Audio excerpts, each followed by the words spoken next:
Camp Mystic is asking the state to partially reopen this summer. The camp filed its application with the state to renew its license this week.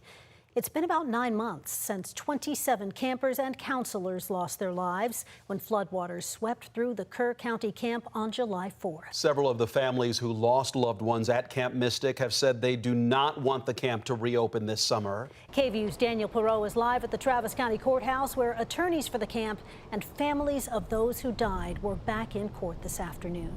Daniel? The hearing is tied to a lawsuit filed back in February by the family of Seal Stewart, a missing camper from Camp Mystic from here in the Austin area. She was swept away in those floodwaters in the early morning hours of July 4th. Her body has never been recovered. Inside the courtroom today, it was packed with families whose loved ones were killed at Camp Mystic for the hearing.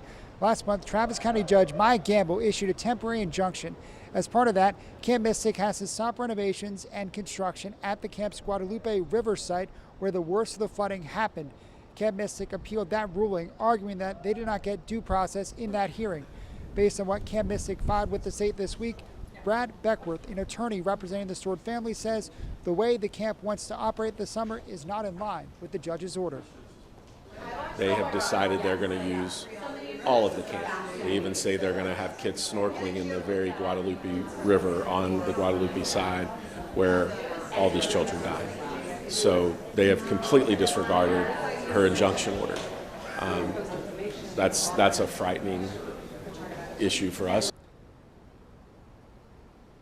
Judge Gamble has set another hearing to reconsider the injunction on April 13th. It could last up to 3 days.